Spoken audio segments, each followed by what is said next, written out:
Mayamang babae, pumalag na ang napili niyang makadate ay ang mahirap na lalaki na si Anton Ledesma. Nabunot niya ang pangalan nito sa pakulo ng kanilang opisina para sa mga empleyadong single na pinamagatang choose a random person's name as your date. Pero ang hindi niya alam, nagpanggap lang pala ang lalaki na mahirap para makahanap ng babaeng magmamahal rito ng totoo na hindi yaman ang habol sa kanya. Bilyonaryo pala ito at maraming negosyo. Saka naman umiksena ang simpleng babae na si Micaela nang saluin niya ang pag-iinarte ng kanyang ka-office mate. Nagpalit sila ng partner at siya ang nakikipag-date kay Anton. Si Micaela na nga ba ang babaeng hinihintay ni Anton? Ano kaya ang mangyayari sa pagkikita nilang dalawa? Magkakaproblema ba silang dalawa sa kanyang pagpapanggap? Good morning. Bati ni Micaela sa kanyang kaopisinang si Mary pagdating niya. Akala ko mamaya ka pa papasok. Tanong ni Mary. Wala akong gagawin sa bahay, kaya maaga akong pumasok. Sagot ni Micaela. Napakunot naman ang noo ni Micaela nang mapansin niyang parang nagbubulungan ang ibang kasamahan nila. Nag-uumpukan pa ang iba na parang may pinag-uusapan. Ang busy nila masyado sa ginagawa, sobrang atat magka-love life, sabi ni Mary sa mahinang boses. Bakit? Anong meron? Tanong ni Micaela. May pakulo ang opisina natin. Nagbubunutan ang mga single na empleyado ng mga pangalan na random name ng mga taong makakadate nila. Sagot ni Mary. Ganun ba? Sino naman ang nakaisip ng ideyang yon? Nakangiwing tanong ni Micaela. Yung chief executive natin. Sino pa nga ba? Natatawang sagot ni Mary. Iba din trip nitong si Ma'am Vienna. Buti naman pumayag ang iba. Ikaw, bumunot ka ba? Tanong ni Micaela. Oo naman, mas exciting ang ganyan. Nakangising sagot ni Mary. Napailing na lang si Micaela nang tignan ang kasama sa trabaho na parang kinikilig. Sigurado ka? Baka mamaya ay pagsisihan mo ang desisyon mo pagkatapos. Paano na lang kung sadista ang lalaking makadate mo? Mas nakakatakot ang ganun. Sabi ni Micaela. Hindi naman siguro. Pipili ng taong may problema sa utak si Ma'am Vienna. Paniguradong mapapahamak tayong lahat ng empleyado niya kung sakali. Sagot ni Mary. Sabagay, pero naisip ko na nakakatuwa naman ang ganun. Parang sasakit ang ulo mo sa kakaisip kung sino ang makakadate mo. Sabi ni Micaela. Kaya sumali ka na para lahat tayong single ang matutuwa. Saka, date lang naman yan at hindi naman sinabi na gawin nating boyfriend agad. Sagot ni Mary. Maya-maya lang ay naglilibot na ang sekretarya ni Ma'am Vienna na si Gracel at isa-isang pinabunot ang kanilang kasamahan hanggang sa napunta ito sa gawin nila. Bumunot ka na din, Micaela, para naman mas exciting ang buhay mo kapag makilala mo na ang kadate mo. Sabi ni Gracel habang nakangisi at iniikot-ikot ang boteng may lamang papel para makapili silang dalawa ni Mary. Nagdadalawang isip si Micaela kung sasali ba siya sa ganitong pakulo, pero baka alisin siya sa trabaho kung hindi siya makasali. Bumunot na agad si Micaela para matapos na siya. Napangisi na lang sa isip si Micaela dahil pati kasama nilang lalaki na walang love life ay nakikisali na rin.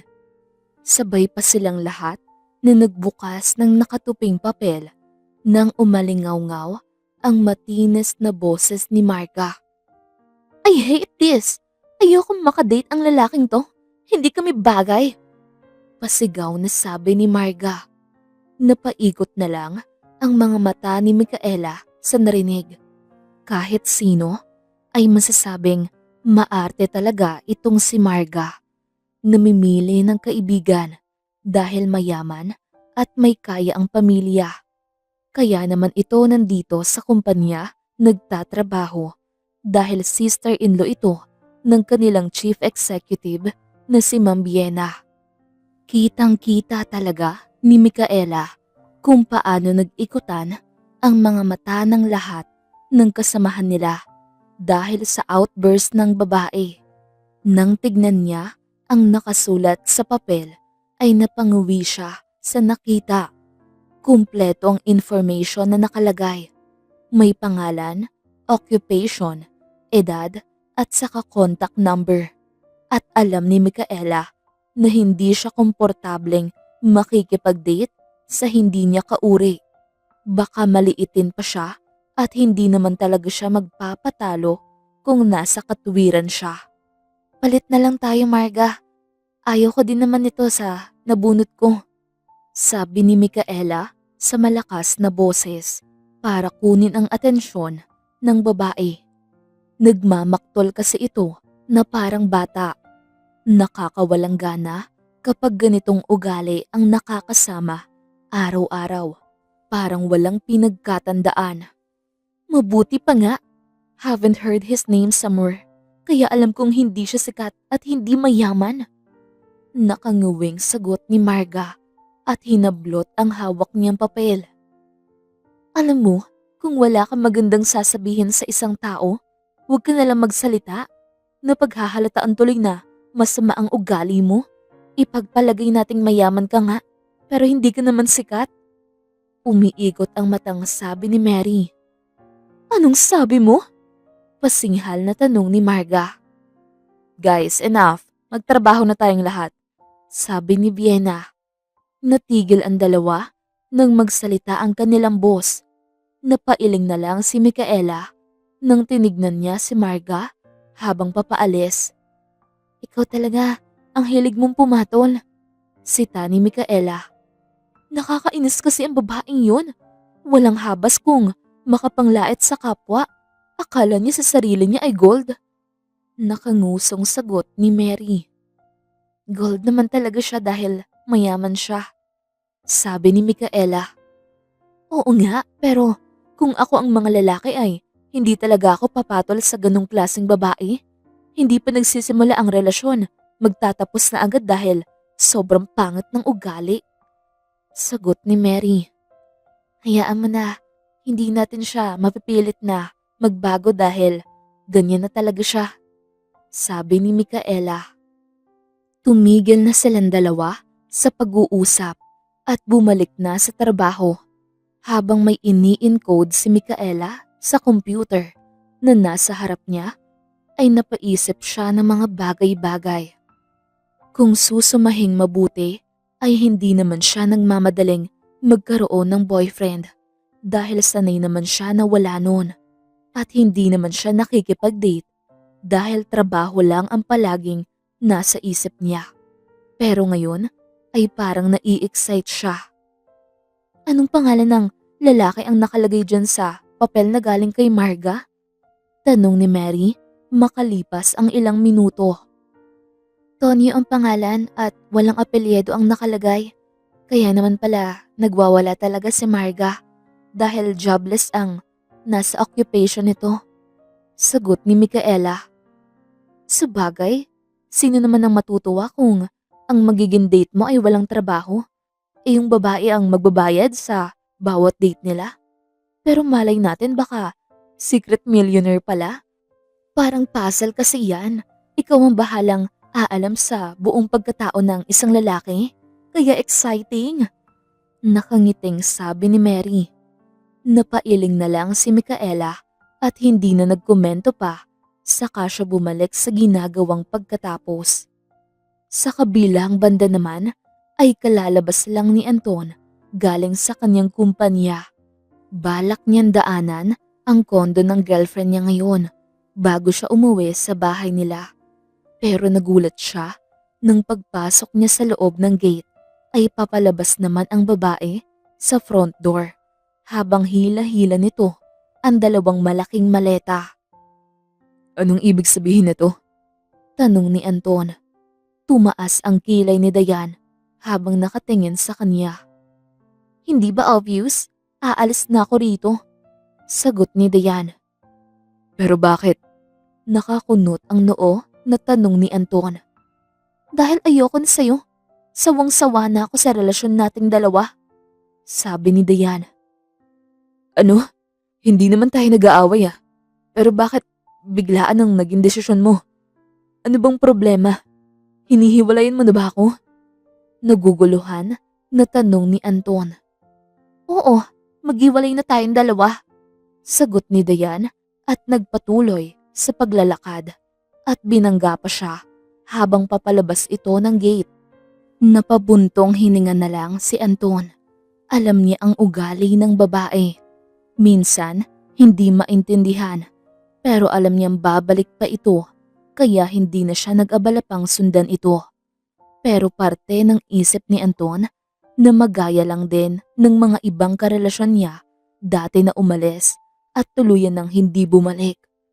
Maya-maya lang ay nagmamadaling sumunod si Anton palabas ng gate at hindi na niya naabutan ang nobya.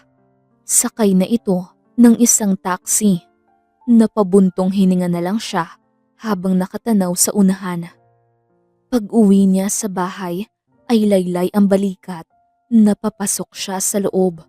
Hindi na nga niya napansin ang kapatid na si Raymond na nakaupo sa sala. Balak niya sanang dumaan sa syudad at magpahangin dahil masama ang kanyang loob. Ang masakit ang kanyang puso pero diniing ng pagod ang nararamdaman niya ngayon. Kaya mas pinili na lang niyang umuwi sa bahay at magpahinga. San ka galing kuya? Alam mo bang umalis na sa tinitirhan niyang kondo si Dayan? Dala ang lahat ng gamit niya. Tanong ni Raymond sa nag-aalalang tono. Oo, alam ko. Dahil naabutan ko pa siya doon. Nakikipaghiwalay na siya sa akin. Sagot ni Anton. Na naman? Nakakapagod na kuya. Naiiling na sabi ni Raymond. Saksi ang kapatid niyang ito doon sa lahat ng mga failed relationship niya. Wala eh. Ganun talaga. Nakuha na niya ang lahat ng gusto niya sa akin. Kaya ayun, umalis na. Naiiling na sagot ni Anton. Mang sosyal kasi ginagawa mong girlfriend. Bakit hindi mo subukang makipagkilala doon sa simpleng babae lang? Hindi mayaman pero may mabuting kalooban.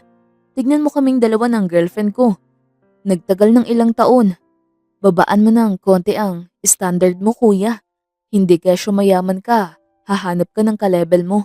Malay mo, sa simpleng tao ka pala nababagay. Sabi ni Raymond. Tumango naman si Anton at hindi na nagkomento pa. Alam niyang pera at yaman lang ang habol sa kanya ng mga naging girlfriend niya. Pero wala naman siyang magagawa dahil desisyon naman ng mga ito ang iwanan siya at hindi siya mahilig maghabol at mamilit ng babae. Nagpaalam na siya sa kapatid na pumasok na siya sa kanyang kwarto at magpahinga. Habang nakahiga siya ay tumunog ang kanyang cellphone sa loob ng kanyang bulsa. Nang tignan niya ito ay nakita niyang si Vienna ang tumawag. Nagtataka siya kung ano naman ang kailangan ng babaeng ito sa kanya. Magpapahinga ako, Vienna. Ano bang kailangan mo? Tanong ni Anton. Wala ka ng girlfriend, 'di ba? Nasabi na kasi sa akin ni Raymond na iniwan ka na raw. Sagot ni Vienna. Ang bilis naman kumalat ng balita. Pero wala nang bago doon. Ano bang kailangan mo? Uutang ka na naman ng pera? Mahiya ka sa asawa mo? Tanong ni Anton. Hindi ah, tumawag lang ako para sabihing may solusyon dyan sa problema mo ngayon. Sagot ni Vienna. Ano na namang kalokohan niyang pinagsasabi mo dyan? Tanong ni Anton. Sinali kita sa pakulo na naiisip ko. Nagbunutan kami kasama ang mga empleyado ko na mga single at walang love life. Ang tema ay, choose a random person's name as your date. Sagot ni Vienna. Napangyuwi naman si Anton dahil siya na naman ang napiling pagtripa ng kaniyang kaibigan. Sana hindi na lang niya sinagot ang tawag nito. Ano namang makukuha ko sa mga ganyan, Aber? Tanong ni Anton. Masayang love life. Trust me, matutuwa ka rito. Mababait ang mga empleyado ko. Sagot ni Vienna. Talaga? Kwento mo yan eh. Tapos kapag pumayag ako anong kapalit? Tanong ni Anton. Wala, magiging masaya ako sa love life mo. Sagot ni Vienna. Iniwan na nga ako, Vien, kaya ayaw ko munang lumabas kasama ang ibang babae. Nakakapagod. Sabi ni Anton. Subukan mo lang at huwag mong ipahiya ang empleyado ko. Sagot ni Vienna. Bubunot din ba ako? Paano ba yan? Ikaw ba ang bahalang gumastos sa date namin? Nakangising tanong ni Anton. Ikaw na ang bahala. Tumulong lang ako rito. At saka, meron nang nakabunot sa pangalan mo. Natatawang sagot ni Vienna na parang kinikilig. Sino? Tanong ni Anton. Na-curious naman siya bigla kung sino ang nakabunot sa pangalan niya. Kaya kahit ayaw niyang sumali, ay alam niyang hindi siya titigilan ng babaeng ito. Secret, sige na. Bye. Hintayin mo na lang ang tawag niya sa'yo. Sagot ni Vienna, saka binaba ang tawag. Pagkatapos ng tawag, ay ipinatong ni Anton ang cellphone sa ibabaw ng kanya mesa sa loob ng kwarto. Habang ang tingin niya ay nasa kisame. Naiisip ni Anton kung ano ang itsura ng babaeng kanyang makakadate. Mabait ba ito? O gaya lang din ng mga babaeng nakilala niya. Ngayon pa lang ay nag-iisip na si Anton kung ano ang mabuting gawin para hindi na siya maloko ng mga babae na makikilala niya sa susunod. Samantalang si Micaela naman ay nasa loob sa kanyang kwarto nakahiga. Sobrang tahimik ng buong paligid, lalo pa at mag-isa na lang siya sa buhay. Matagal nang wala ang magulang niya. Magkasunod na namatay ang mga ito. Ang nakakalungkot ay hindi man lang siya naiwanan ng kapatid para may makakasama siya sa buhay. Sinubukan niyang ipikit ang mga mata pero hindi talaga siya makakatulog. Wala naman siyang ibang pwedeng gawin na pampaantok dahil malinis ang buong bahay at saka wala na din siyang maruruming damit dahil tapos na niyang labhan. Sumasakit na lang ang ulo niya pero hindi pa rin siya inaantok. Napabaling naman siya bigla sa kanyang sling bag na nakapatong sa ibabaw ng kanyang cabinet. Tumutunog kasi ang kanyang cellphone sa loob nito. Dahan-dahan naman siyang bumangon upang tignan kung sino ang tumawag. Napakunot na lang ang kanyang noo nang makitang si Mary ito. Kaya dali-dali niyang sinagot dahil baka may kailangan ang babae sa kanya. Napatawag ka, Mary? Tanong ni Micaela. Labas tayo ngayon, mag-video okay tayo. O di kaya punta tayong club mag-inuman. Hindi ako makakatulog kahit anong gawin ko. Sagot ni Mary. Same tayo. Kanina pa ako nakahiga pero hindi ako makatulog. Sabi ni Micaela. Sige na, magbihis ka na. Hihintayin kita dito sa labas ng gate mo. Sagot ni Mary. Namimilog naman ang mga mata ni Micaela sa narinig. Ano? Nasa labas ka na ng gate? Ang bilis mo namang bumiyahe. Tanong ni Micaela. Kanina pa ako nandito. Nagdadalawang isip ako kung tatawagan ba kita o hindi. Baka ako kanina ka patulog. Sagot ni Mary. Sige, magbibihis muna ako. Sabi ni Micaela, saka pinutol ang tawag. Pumasok kaagad si Micaela sa loob ng kanyang banyo, saka naligo. Kailangan niya malamigan para mawala ang sakit ng katawan niya. Hindi niya alam kung ano ang nakain ni Mary. Nabiglaan itong nagiya na uminom. Ito ang unang beses na magkasama silang dalawa sa galaan. Makalipas ang ilang minuto, ay papalabas na siya ng gate. Nilak ito ng maayos bago pumasok sa sasakyan ng kaibigan. Masyadong biglaan itong pag-imbita mo ah. May lagnat ka ba? Nakangising tanong ni Micaela at sinalat pa ang noo ni Mary. Loka-loka? Wala akong lagnat uy. Ngayon ko lang napagtanto na kailangan din pala natin gawin ito araw-araw. Narealize kong sobrang lungkot pala na mag-isa. Sagot ni Mary at naiiling pa. Mag-isa lang na nakatira si Mary sa bahay na nabili nito dito sa syudad.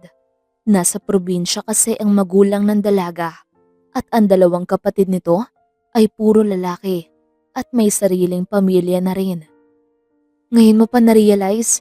Natatawang sabi ni Micaela at naglagay ng seatbelt. Napansin ko din naman eh, hindi ka pala mahilig sa nightlife kasi ni minsan hindi ka nagyaya na lalabas tayo gaya ngayon. Tanong ni Mary. Hindi, mas pipiliin ko na lang matulog ng maaga.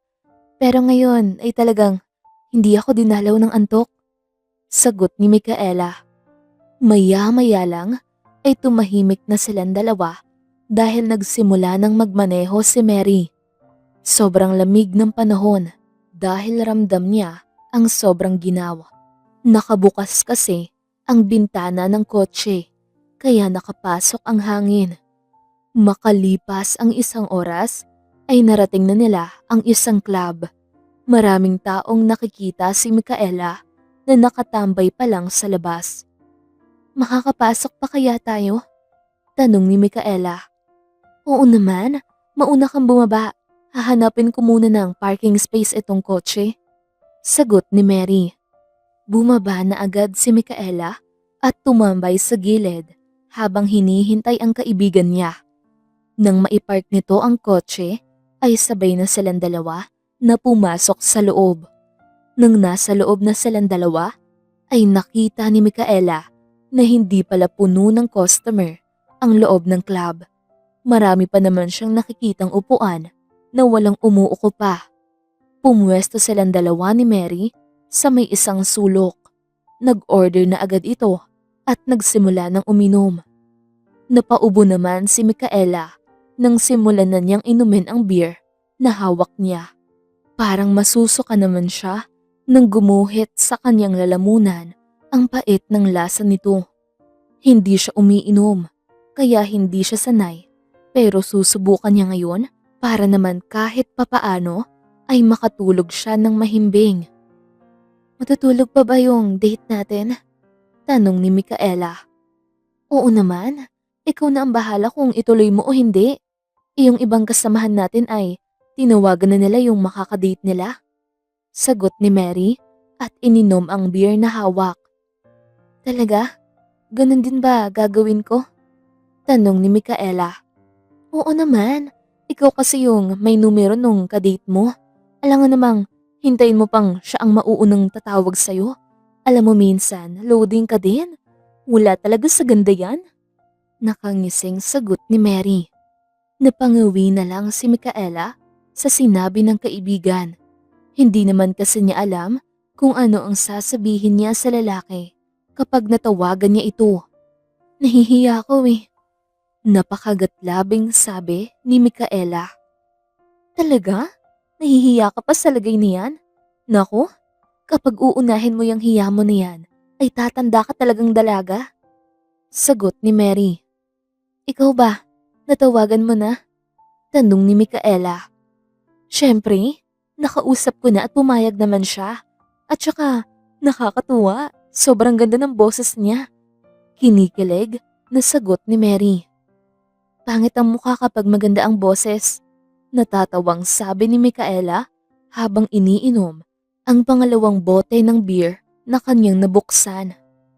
Okay lang, hindi naman ako naghahangad ng gwapo. Basta mabuting tao ay sapat na sa akin yun. Sagot ni Mary. Sabagay, aanhin mo naman yung may itsura. Kung masama naman ang ugali, ay useless lang din. Sabi ni Micaela.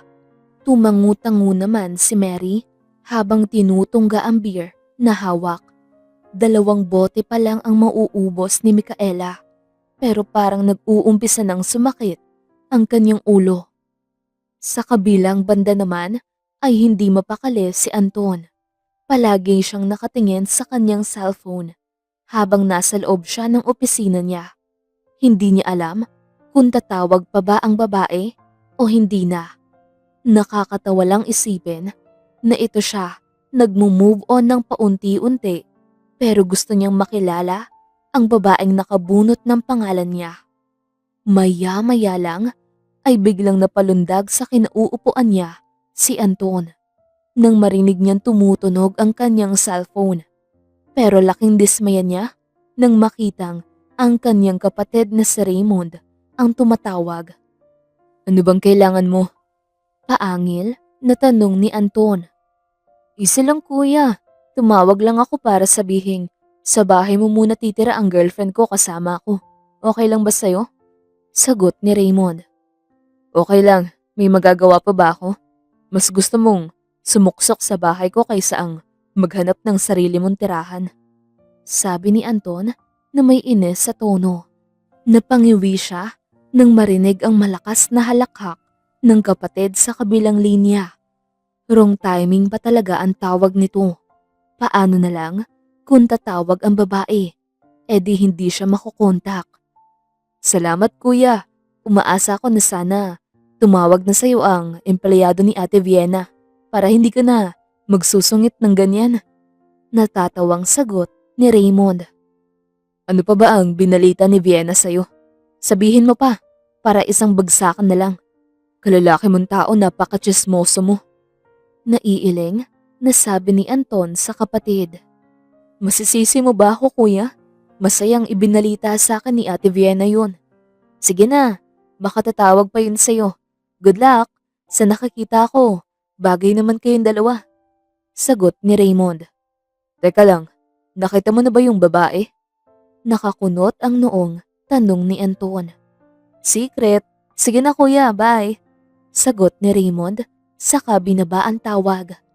Naikuyom na lang ni Anton ang kanyang kamao sa sobrang inis. Makalipas ang ilang minuto ay lumabas muna saglit si Anton upang kumain. Pagbalik niya ay napansin niyang maraming missed calls ang kanyang cellphone at unknown number ang nakalagay. Naupo na siya sa kanyang upuan at sinubukan tawagan ang naturang numero. "Hello?" Sabi ng malambing na boses ng babae sa kabilang linya. "Sino to? Ang dami mo kasing tawag na hindi ko nasagot." Tanong ni Anton. Si Micaela to, yung empleyado ni Ma'am Vienna." Sagot ni Micaela. "Hi Micaela, masaya akong makilala ka." Sabi ni Anton. Ikaw ba si Tonyo?" Tanong ni Micaela. Napangisi naman si Anton sa tanong ni Micaela. Alam niyang si Vienna na naman ang salarin sa mabansot na pinangalan nito sa kanya. Oo, Anton ang totoo kong pangalan." Sagot ni Anton. "Okay, siya nga pala. Kaya ako napatawag dahil sasabihin ko sana iyong tungkol sa date natin. Pangalan mo kasi ang nabunot ko. Ewan ko ba kung bakit naisipan ni Ma'am Vienna ang ganitong bagay." Sabi ni Micaela na may halong hiya sa boses nito. "Okay lang." Sabi ni Anton. "Pasensya ka na kung naistorbo pa yata kita. Pero kung busy ka naman ay pwede naman nating hindi ituloy ang date. Wala namang sinabing may violation." Natatawang saad ni Micaela. "Okay lang, pwede ako anytime. Mamayang gabi kung gusto mo." Sabi ni Anton. At hindi niya namalayang nakangiti na pala. Para siyang bumalik sa pagka-teenager na makipag-meet sa kanyang textmate. "Sige, itatawag ko lang sa'yo kung saan tayo magkikita. Salamat Anton." Sagot ni Micaela. "Sige." Sabi ni Anton saka ibinaba ang tawag. Nakangiti si Anton habang isinilid niya sa kanyang bulsa ang cellphone. Bandang hapon ay naunang lumabas ng opisina si Anton. Habang nagmamaneho siya ng kanyang kotse pa uwi ay naisip niyang Hindi na muna siya magpakilala kay Micaela kung ano ang meron sa kanya. Gusto niyang maging simpleng lalaki sa una nilang pagkikita.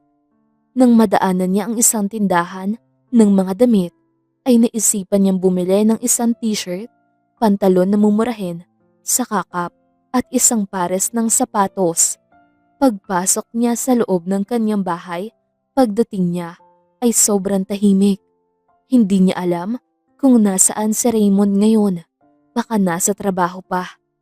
May kanya-kanya kasi silang negosyong dalawa ng kapatid. Kaya masyado silang busy sa buhay. At idagdag pang wala na silang magulang. Pumasok na agad si Anton sa loob ng kanyang kwarto para makapagpahinga. Dahil mamayang gabi pa naman sila magkikita na dalawa ni Micaela. Bandang gabi ay nagmamadaling naligo si Anton. Napahaba ang tulog niya kaya muntik na niyang makalimutan na may date siya ngayon. Pagkatapos niyang maligo ay nagbihis na siya agad at isinuot ang nabili niyang damit kanina. Dali-dali siyang lumabas ng kanyang kwarto nang makatanggap ng mensahe galing kay Micaela at sinabi nito kung saan sila magkikita. Lalabas na sana siya ng front door nang tawagin siya ni Raymond. "Saan ka pupunta, kuya? Bakit ganyan ang ayos mo?" Tanong ni Raymond. "Huwag ka na magtanong, may pupuntahan lang ako." Sagot ni Anton. "Talaga? Okay, pero good luck sa date mo, kuya." Nakangising sabi ni Raymond at sumaludo pa sa kanya. "Tsismoso, at hindi ko natatanungin kung saan mo nalaman." Nakangiwi niyang sagot, saka nagpatuloy sa paglabas. Naririnig pa niya ang malakas na halakhak ng kapatid bago siya pumara ng taxi. Sa kabilang banda naman ay hindi mapakali sa kinatatayuan si Micaela. Nasa labas siya ng mall, naghihintay kay Anton. Umaasa siya na sana magpakita ito dahil ayaw niyang matulad sa iba na hindi sisiputin ng kadate. Ayaw niyang mapahiya. Maya-maya lang ay may napansin siyang humintong taxi sa kabilang side ng daan. Nakita niyang lumabas ang isang lalaki. Matangkad, maputi at gwapo ito. Palinga-linga ito na parang may hinahanap. Inilabas ng lalaki ang cellphone nito at inilagay sa may tenga na parang may tinatawagan. At sakto namang tumunog ang kanyang cellphone na hawak. Nanlaki ang mga mata ni Micaela nang mapagtantong si Anton ang lalaking nasa kabilang side ng daan. Kaya dali-dali niyang sinagot ang tawag upang kumpirmahin. "Hello? Ikaw ba yung nakita ko na nakadamit ng itim?" Tanong ni Micaela. "Oo." Tipid na sagot ni Anton at kumaway pa ito sa kanya nang magtama ang kanilang paningin. Napatawa na lang sa isip si Micaela sa nangyayaring ito sa kanya. Kung hindi pa siya nagkaedad ay hindi pa niya mararanasan ang makipag-meet up. Ibinaba na niya ang tawag nang tumawid si Anton papunta sa gawin niya. Hindi siya nakahuma nang halikan siya ni Anton sa pisngi bilang pagbati. "Salamat naman at nagpakita ka talaga." Nakangiting sabi ni Micaela. "Syempre naman, masaya akong makilala ka, Micaela. Akala ko, nagbibiro ka lang nang sabihin mong nauna ka nang nagpunta. Pero ito ka nga, kaya salamat." Sagot ni Anton sa masayang tono. "Oo naman, wala naman kasi akong gagawin sa bahay." Sabi ni Micaela. "Saan mo gusto pumunta?" Tanong ni Anton. "Kahit saan, ikaw ang bahala. Hindi naman ako mapili eh." Sagot ni Micaela. Habang si Anton naman ay nag-iisip kung dadalhin ba niya si Micaela sa mamahaling kainan o hindi. Dahil masyado itong maganda sa suot nitong white dress ngayon, nahakab sa maganda nitong katawan. Maganda ang dalaga. Bumagay rito ang buhok nitong kakulay ng buhok ng mais. Pero nang sinabi nitong okay lang nito kung saan siya dadalhin, ay alam niyang simple lang ang gusto ng babae. na magiging unang date nila. Okay lang ba sa'yo kung sa ihaw-ihaw lang kita dadalhin? Tanong ni Anton. Oo naman, walang problema. Nakangiting sagot ni Micaela. Tara, aya ni Anton. Sumang-ayon naman agad si Micaela sa sinabi niya. Alam ni Anton na iba ang babaeng ito kumpara doon sa mga babaeng naging karelasyon niya. Hindi ito maarte at hindi marunong mag-demand. Teka lang, saang ihaw-ihaw ba ang gusto mong puntahan? Tanong ni Micaela. Napakagatlabi na lang si Anton dahil hindi niya napaghandaan itong tanong sa kanya ng dalaga. Ang totoo niyan, wala naman siyang alam ng tungkol sa ihaw-ihaw na yan. Kusa lang niyang naisip. Naririnig kasi niya ang mga staff na nag-uusap na masarap daw ang kumain doon. Pero hindi pa niya napupuntahan. Malayo yun dito, kailangan pa nating sumakay ng taxi para makarating doon. Sagot ni Anton. Pangatawanan na lang talaga niya itong pagpapanggap niya. Na-guilty naman siya bigla dahil mabait naman itong si Micaela. May alam akong malapit lang para hindi na tayo mapapalayo ng kaunti. Halika, sumunod ka sa akin. Sabi ni Micaela at nagpatiuna sa paglalakad. Sumunod naman si Anton hanggang sa narating nila ang ihaw-ihaw na sinasabi nito. Nakapwesto pala sa mini plaza na alam niyang dinadayo ng maraming tao. Napansin ni Anton na maraming nagtitinda sa pwesto na ito na kung ano-anong mga kakanin at iba din ang pwesto ng mga ihaw-ihaw na nakahilera sa bandang gilid. Inunahan na niya agad si Micaela sa pag-order at pinahanap na niya ito ng mauupuan nila. Sinadya talaga ni Anton na hindi magdala ng wallet. Kaunting pera lang ang kanyang dinala. Hindi siya nag-order ng marami. Binabase na lang niya sa perang dala niya. Ayaw naman niyang si Micaela ang pagbayarin niya kapag nagkulang ang kanyang budget. Pagkatapos niyang magpaluto ng kanilang kakainin, ay lumapit na siya kung saan nakapwesto ang dalaga. Napakunot ang noo ni Anton nang nakangiti ito habang nakatingin sa kanya. Okay ka lang? May dumi ba sa mukha ko? Tanong ni Anton. May naisip lang ako kaya ako natatawa. Sagot ni Micaela. Ano yun? Tanong ni Anton. Nagmumukha naman siyang tsismoso sa lagay na ito. Tungkol sa'yo. Ang nakalagay kasi doon sa impormasyon tungkol sa'yo ay jobless. Pero bakit mo ko nadala rito kung wala kang trabaho? Nakangiting sagot ni Micaela. Nakadilihensya ako.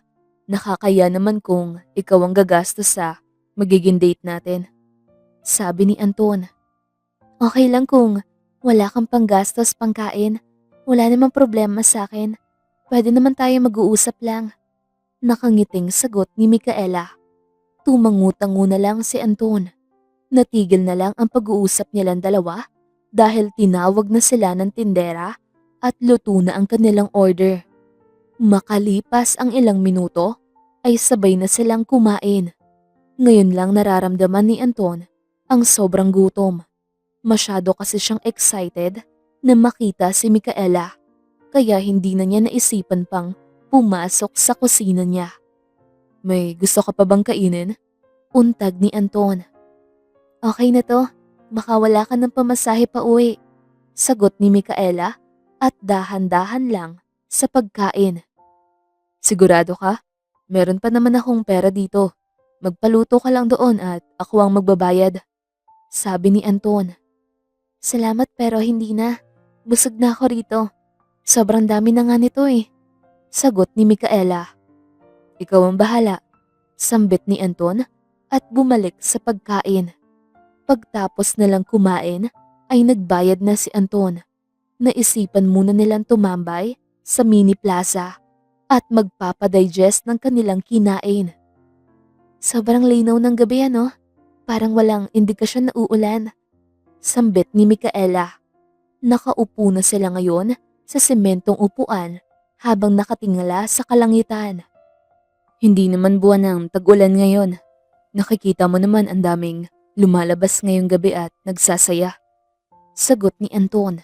At ang kanyang paningin ay bumaba papunta sa mga taong busy sa ginagawa. May nagtatawanan, naghahabulan, at ang iba ay kumakanta na nakaupo sa damuhan. Ang sarap ng banding ng mga ito. Parang walang problemang pinagdadaanan. Naisip niya, ang dating nobya na si Dayan, ang babaeng iyon, ay hindi niya madadala sa ganitong klaseng lugar. Ito sana ang kasama niya ngayon. Pero ibang babae ang katabi niya dahil iniwan na siya nito. Okay ka lang, Anton? Bakit bigla ka na lang tumamlay dyan? Tanong ni Micaela. Oo, may naisip lang ako. Sagot ni Anton. Kung anumang mabigat na problema ang pinagdadaanan mo ngayon, ay malalampasan mo din yan. Basta manalig ka lang. Nakangiting sabi ni Micaela at itinuro ang kalangitan sabay hawak sa kanyang kamay. Salamat, Micaela. Nakangiting sagot ni Anton. Nakakalungkot talaga kung kailan mahal na niya ang isang tao ay saka naman ito umalis sa buhay niya. Pero ganun naman talaga ang tadhana. Kapag ang isang tao ay hindi nakalaan para sa kanya, ay talagang gagawa ito ng paraan para paghiwalayin ang mga ito. Alam mo bang, hindi talaga ako ang makakadate mo sana? Sabi ni Micaela, kaya napalingon siya agad rito. Pero bakit ikaw nandito? Tanong ni Anton. Nagpalit kaming dalawa ni Marga ng partner. Ayaw niya kasi sa taong jobless at hindi mayaman. Natatawang sagot ni Micaela. Ang galing din mag-isip ni Vienna. Salbahe talaga. Ginawa pa siyang jobless. Nakakahiya tuloy. Baka isipin ni Micaela na baka tamad siyang maghanap ng trabaho. Okay na din yung ikaw ang nakadate ko. Kasi ayaw ko din naman ng babaeng maarte. Parang ang hirap i-handle. Nakangiwing sabi ni Anton. May sense naman ang reklamo niya kasi may pera siya eh. Sagot ni Micaela. Sabagay, nagkibit balikat na sabi ni Anton. Ang dami nilang napag-usapan na dalawa at hindi na nila namalayan ang oras. At masasabi talaga ni Anton na ang gaan kasama ni Micaela. Handa itong makinig sa lahat ng sinasabi niya. Habang si Micaela naman ay hindi nakaramdam ng antok habang kasama si Anton. Ang dami nitong kwento na magandang pakinggan. Kaya inabot na sila ng 9:00 na nakatambay sa mini plaza. Uuwi na siguro tayo. May pasok ka pa bukas sa trabaho, tama? Tanong ni Anton. Oo, tipid na sagot ni Micaela. May sasakyan ka ba? Hatid na kita doon kung saan nakaparada. Tanong ni Anton. Wala eh. Maghahanap na lang ako ng taxi na pwedeng masakyan. Sagot ni Micaela. Sigurado ka? Ako na ang maghahanap. Nakangiting sabi ni Anton. Salamat. Tipid na sambit ni Micaela. Maya-maya lang ay nasa tabi na sila ng daan at sa harapan ng mall kung saan sila nagkita kanina. Pinara niya agad ang taxi na paparating at tinulungan niya si Micaela na makapasok sa loob. Kumaway pa ang dalaga habang umaandar palayo ang taxi na sinasakyan nito. Siya naman ay tumalima na sa kabilang side ng daan at naghanap din ng masasakyan pa uwi sa bahay nila.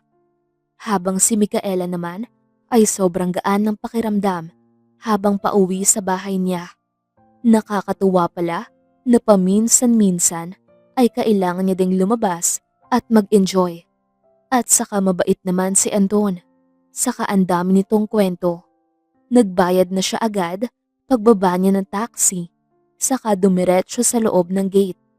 Nagulat pa siya at napasigaw nang may biglang humawak sa kamay niya. At sobrang dilim ng buong sala nang akmang pipindutin niya ang switch ng ilaw. Akala ko hindi ka na uuwi. Sabi ni Mary. Ikaw pala yan. Bakit hindi ka nagbubukas ng ilaw? Muntik na akong atakihin dahil sa ginawa mo. Naiiling na sagot ni Micaela habang nakahawak sa kanyang dibdib. Kararating ko lang, masyado kasing tahimik sa tinitirhan ko kaya dito ko nabalak magpalipas ng umaga. Okay lang ba yun sa'yo? Tanong ni Mary at pinindot ang switch saka lumiwanag ang buong sala. Oo naman, kahit dito ka na tumira ay pwede naman. Nakangiting sagot ni Micaela at naupo sa sofa. Mabuti pa nga, ngayon ko lang na-realize na sobrang lungkot pala ng mag-isa. Sabi ni Mary. Siya nga pala, kamusta nga pala ang kadate mo? Nakikita pa rin ba kayong dalawa? Tanong ni Micaela. Oo naman, nakakatuwa nga dahil masyado tayong busy sa mga kadate natin. Pati na rin yung mga ibang kasamahan natin sa opisina. Hindi ko alam kung may maging successful ba na magkatuluyan. Natatawang sagot ni Mary. Required ba talaga na magkatuluyan? Tanong ni Micaela habang nakangiwi. Depende naman yan sa'yo. Ikaw ang magdedesisyon. Sagot ni Mary. Sabagay, nagugutom ka ba? Ipagluluto na kita. Tanong ni Micaela. Busog pa naman ako. Kung magutom ako mamaya, ako na ang bahalang magluto para sa sarili ko. At saka, hindi ako bisita rito. Natatawang sagot ni Mary. Okay lang naman. Masaya naman ako dahil nandito ka ngayon sa bahay at may makakasama na ako. Sabi ni Micaela. Salamat. Kamusta naman ang date mo kasama si Tonyo? Tanong ni Mary at naupo sa tabi niya. Okay lang. Ang saya at tanggaan niyang kasama.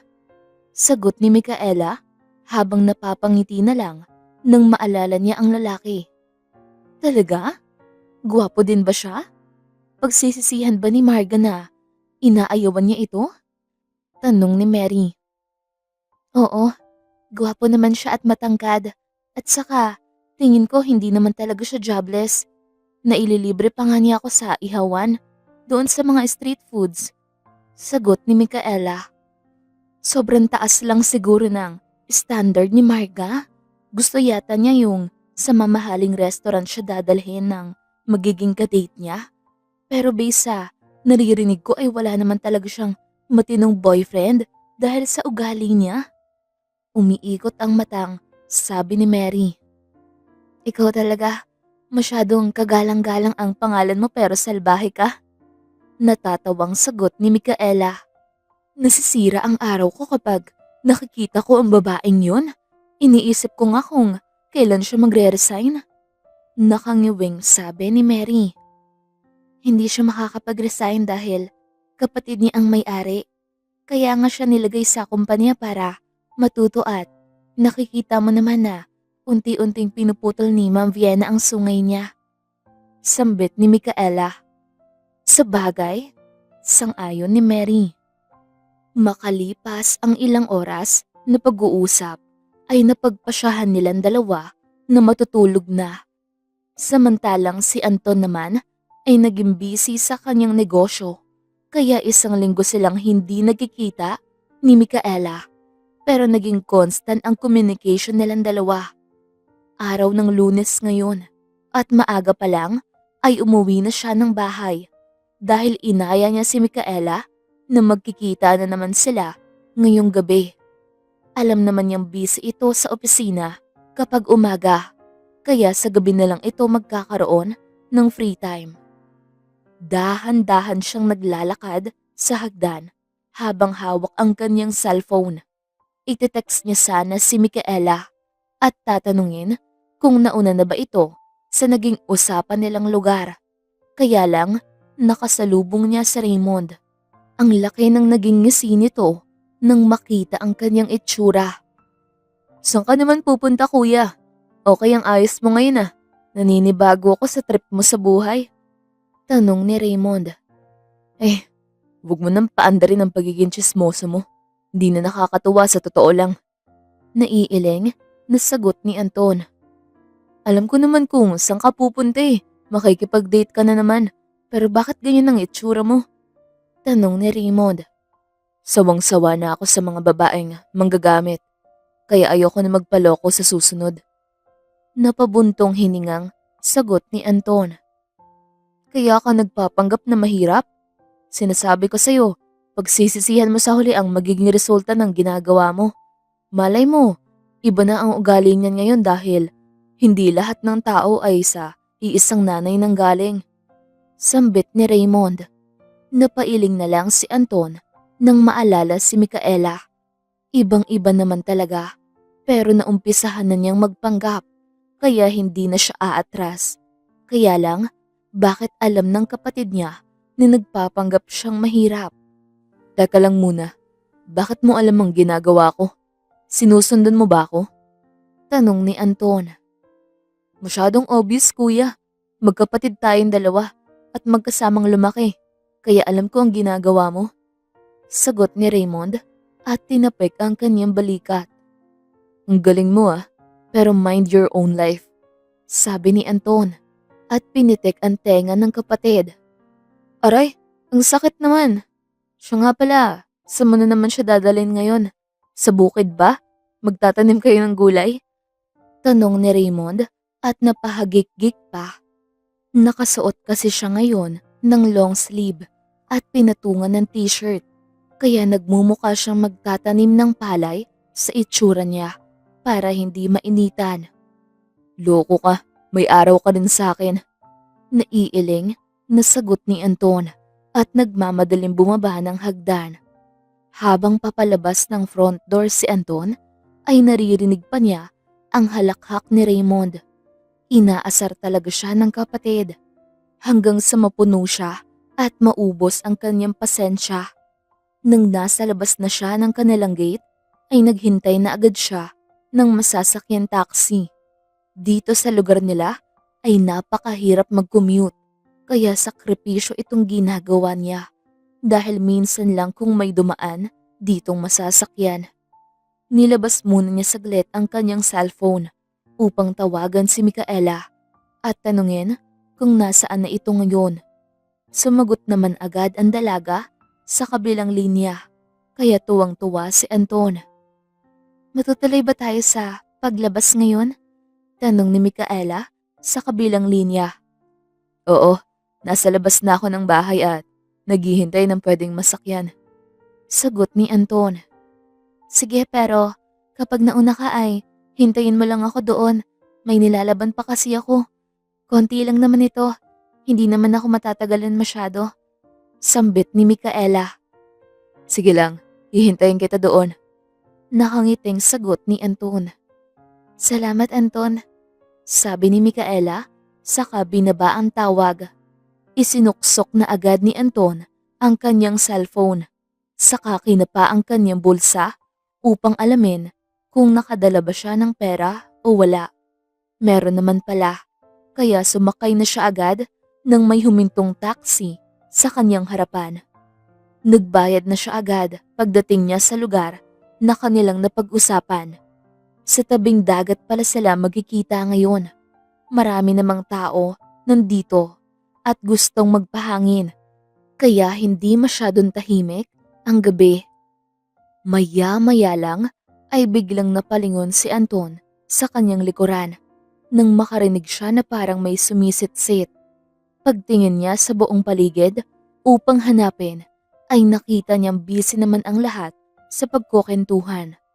Nagtayuan naman ang balahibo sa buong katawan ni Anton. Hindi naman siya takot, pero curious naman siya kung sino ang sumisit-sit. Makalipas ang ilang minuto ay bumalik na naman ang pagsisit-sit, kaya hinanap naman niya kung saan may tao. Lumabas ka na dyan kung ayaw mong itapon kita sa dagat, sabi ni Anton. Saka naman niya narinig ang malakas na halakhak ni Micaela habang papalapit sa kanya. Grabe ka naman, sagot ni Micaela. Akala ko ibang tao ang nangtitrip sa akin. Ihahagis ko talaga siya sa dagat. Kanina ka pa ba dyan? Natatawang tanong ni Anton at tumayo. Kararating ko lang. Napakaseryoso mo kasing naghihintay. Pasensya ka na kung natagalan ako. Sagot ni Micaela. Okay lang. Hindi naman ako nagmamadali at saka nagpunta tayo dito para mag-date. Sorry kasi hindi ako nakadala ng sapin na uupuan mo dito. Hingin pa umanhin ni Anton. Walang problema. Buhangin lang naman yan at malinis. Kaya uupo na lang ako dyan. Sagot ni Micaela at naupo. Saka naman sumunod si Anton. Ano yan dala mo? Tanong ni Anton. Nang mapansin niya ang dalang Tupperware ni Micaela na nakasilid sa plastic at may kasama pang tumbler. Nagluto kasi ako kanina ng pritong saging at saka hotcake kaya nagdala ko para makatikim ka rin. Naparami kasi ang pagkakagawa ko at wala nang ibang kakain. Nakangiting sagot ni Micaela. Salamat, nag-abala ka pa talaga. Pero bakit walang ibang kakain? Wala ka bang kapatid o magulang? Tanong ni Anton. Wala na akong magulang. Magkasunod na nawala at saka hindi ako naiwanan ng kapatid. Kaya mag-isa na lang ako sa buhay. Sagot ni Micaela at napatingin sa malawak na karagatan. Sorry, tanging nasabi ni Anton. Okay lang at saka matagal nang nangyari yon kaya hindi na ako nalulungkot. Sagot ni Micaela. Pareho lang naman tayo pero may kapatid ako kaya hindi masyadong tahimik ang buhay. Pero ganun talaga. Alam kong kaya mong malampasan ang lahat ng masasakit na pinagdadaanan mo. Buti na lang, hindi mo naisipang mag-asawa? Tanong ni Anton. Nang tignan niya si Micaela ay napahalakhak ito dahil sa tanong niya. Masyado pang maaga para mag-asawa ko, Anton. Siguro kapag 40 na ako ay pwede na. Sagot ni Micaela habang nakangisi. Napailing na lang si Anton sa sinabi ni Micaela. Iba din ang trip sa buhay ng babaeng ito. Natigilan naman bigla si Anton nang pagtingin niya sa babae ay sobrang ganda ng pagkakangiti nito kaya hindi niya napigilang mapatitig rito ng matagal. Uy, napano ka? May dumi ba ako sa muka? Kung makatitig ka sa akin ay parang matutunaw ako. Tanong ni Micaela at kinaltukan siya sa ulo. Sabay takbo palayo sa kanya. Kaya agad niyang hinabol si Micaela dahil masakit ang kanyang ulo. Bakit mo ba ako kinakaltukan ha? Hindi mo alam na sobrang bigat ng kamay mo? Natatawang sagot ni Anton at hinabol ang dalaga. Galit ako sa mga taong mahilig tumitig kaya ibinalik ko lang ang dapat sa'yo. Napahalakhak na sambit ni Micaela habang tumatakbo pa rin. Kababae mong tao pero ang lakas mong tumakbo. Reklamo ni Anton nang hindi niya mahabol si Micaela. Kaya sa sobrang engross niya sa paghabol sa dalaga ay hindi niya namalayan ang nakauslim bato sa kanyang nadaanan. Kaya natumba siya at napasadsad ang mukha niya sa buhangin. Napaubo pa siya dahil parang pumasok lahat sa kanyang bunganga ang buhangin. Samantalang si Micaela naman ay natigil sa pagtakbo nang hindi na niya nakita si Anton na sumunod sa kanya. Kaya napabalik siya sa dinaanan at nakita niyang nakahiga sa buhanginan ang lalaki at walang malay. Anton, okay ka lang? Tanong ni Micaela at dinaluhan ang lalaki at sinubukan itong gisingin sa bayugyog sa balikat nito. Kaya lang, hindi nagising ang lalaki o gumalaw man lang. Nag-umpisa ng kabahan si Micaela. Baka kung ano na ang nangyari sa lalaki at siya ang hanapan ng pamilya nito at mapagbintangan. Kaya agad niyang idinikit ang tenga sa dibdib ng lalaki upang tignan kung may heartbeat pa ito. Nakahinga naman ng maluwag si Micaela dahil naririnig pa niyang pumipintig ang puso nito. Aalis na sana sa pagkakadikit sa dibdib ng lalaki, kaya lang may matigas na braso ang pumulupot sa kanyang bewang. Huli ka, sabi ni Anton, sabay hila sa kanya. Nanlalaki na lang ang mga mata ni Micaela nang mapansing nakapatong na siya sa lalaki habang nakahiga ito sa buhanginan. Ngiting-ngiti ito nang tignan niya na para bang masaya ito sa posisyon nilang dalawa. Gustong gumalaw ni Micaela pero nakakapit pa rin ang dalawang braso ni Anton sa bewang niya. Napapalunok pa siya nang maramdamang nakadikit ang kanilang mga katawan. Bitawan mo na ako, Anton. Nangangalay ako sa ginagawa mo. Reklamo ni Micaela. Pero ang totoo ay kanina pa siya gustong matunaw sa titig ng lalaki. Isang oras pa, Micaela. Nakakaalis pala ng pagod ng ganito. Sagot ni Anton at hinigpitan pa ang yakap sa kanya. Tumango naman si Micaela at inihiga ang kanyang ulo sa dibdib ng lalaki. Kaya rinig na rinig niya ang pintig ng puso nito. Ngayon lang alam ni Micaela na sobrang ganda pala ng pakiramdam kapag may kayakap ng ganito sa malamig na gabi at nakakapagod na araw. At hindi na malaya ni Micaela na nakatulog pala siya na nakapatong kay Anton. Nagising na lang siya nang may humaplos sa kanyang buhok. Okay na? Parang nagustuhan mo naman masyado ang pagyakap sa akin. Natatawang tanong ni Micaela. Kahit sino ang tanungin mo, oo ang lahat ng sagot nila. Kung ikaw ang makakasama nila ng ganito at sobrang bango pa. Nakangiting sagot ni Anton nang tignan niya ito. Talaga? Paano kung mabaho na ako? Yayakap ka pa rin ba? Tanong ni Micaela. Oo naman, sagot ni Anton. Nagtaka nga si Micaela kung bakit komportable siyang kasama ang lalaking ito. Ilang araw pa nga lang silang magkakilala pero may senaryo na silang ganito na masyadong sweet sa isa't isa. Kung may makakakita sa kanila ay mag-iisip na couple silang nagpunta rito. Sige, kakainin na natin yung dinala kong snacks. Baka lalamig na yun masyado. Sambit ni Micaela at nauna pa sa pagtayo. Tara, tipid na sabi ni Anton saka sumunod sa kanya sa pagtayo at pinagpag ang damit nitong puno ng buhangin. Maya-maya lang ay tahimik na silang kumakain habang nakatingin sa buong paligid.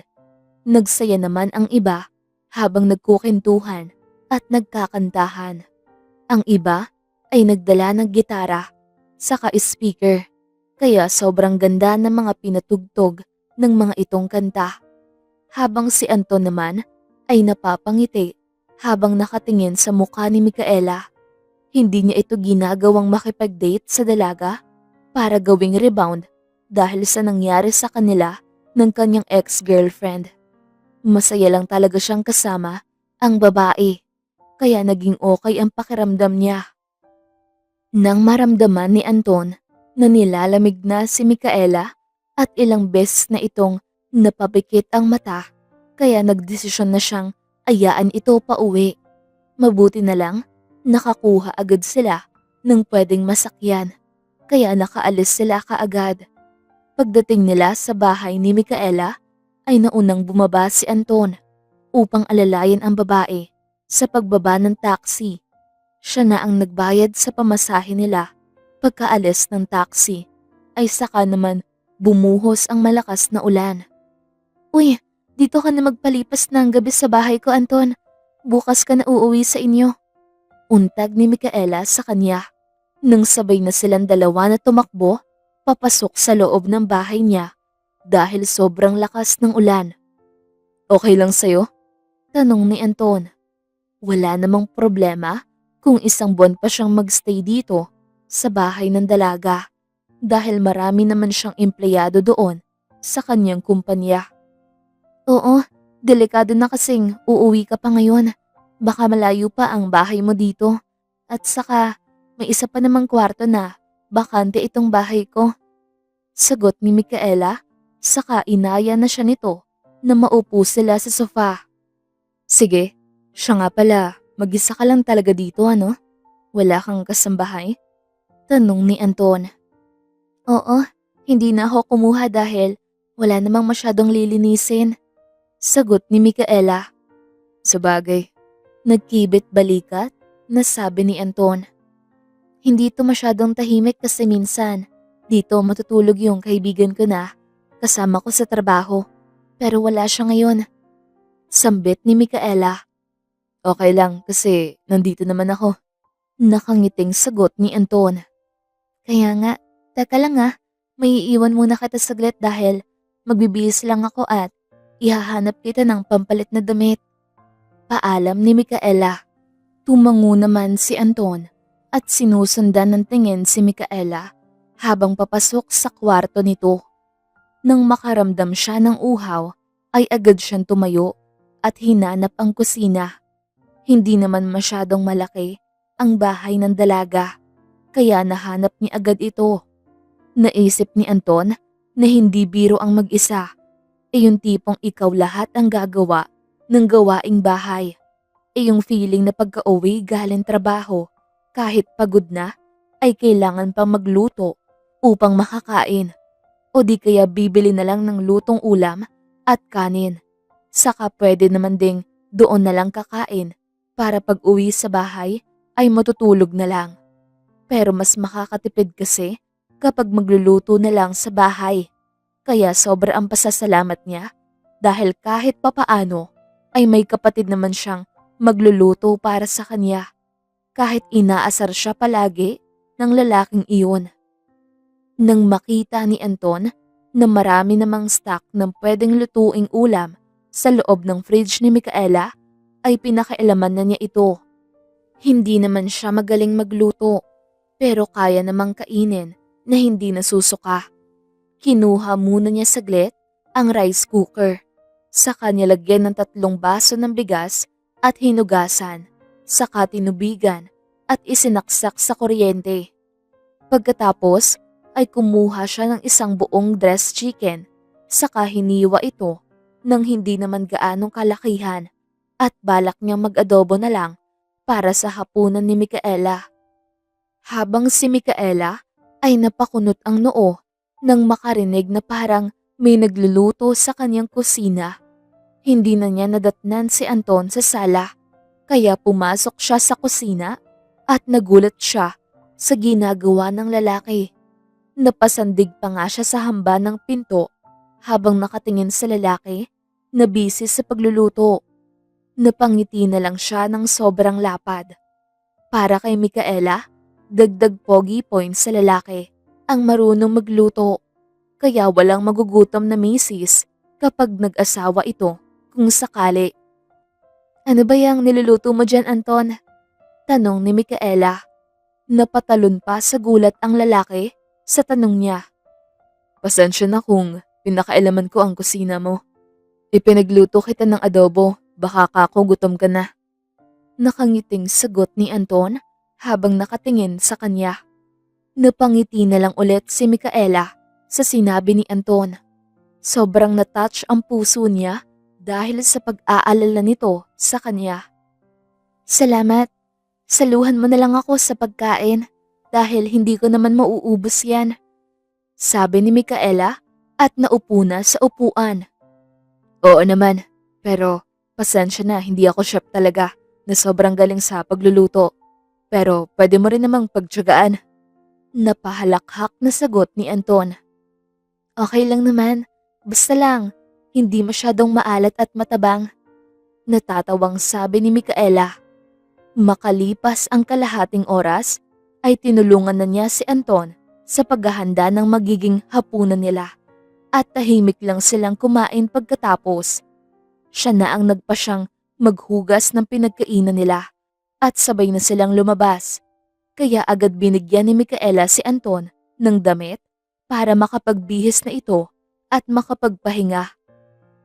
Nabusog ka ba, Anton? Tanong ni Micaela. Sinamahan niya si Anton sa kwartong tutulugan nito at inayos niya ang hihigaan nitong kama at pinalitan ng bagong pundaang unan sa beddings ng kama dahil parang ang dami na kasing alikabok. Oo naman, salamat sa hapunan. Matulog ka na. Nakangiting sagot ni Anton. Sige, good night. Kumatok ka lang kapag may kailangan ka. Sabi ni Micaela. Okay na ako. Good night. Narinig pa niyang sagot ni Anton. Samantalang si Anton naman ay humiga na sa kama pagkatapos niyang maisara ang pintuan. Bumangon muna siya saglit para maligo. Saka isinuot ang t-shirt na maluwag at puruntong ni Micaela na pinahiram sa kanya. Pero bago pa niya maipikit ang kanyang mga mata, ay narinig niya na tumunog ang cellphone niya na nasa kanyang tabi. Nang tignan niya kung sino ang tumatawag, ay nakita niyang si Raymond ito. Kaya sinagot niya agad. "Bakit, Raymond?" tanong ni Anton. "Tumawag lang ako dahil hindi ka umuwi ngayon," sagot ni Raymond. "Nakikisleep over ako. Bukas pa ako makakauwi," sambit ni Anton. Narinig pa niyang humahalakhak ang kapatid sa kanyang sinabi. "Ayusin mo ang pag-sleep over nang makabuo ka na ng anak, kuya. Sobrang tahimik ng buong bahay." Natatawang sabi ni Raymond. "Hindi ka lang tsismoso, madumi pa utak mo. Kung gusto mong may bata dyan sa bahay, ay mag-anak ka na," sagot ni Anton. "Baog ako, kuya. Hindi ako makakabuo," sabi ni Raymond. "Huwag mong pangarapin na maging ganyan ka.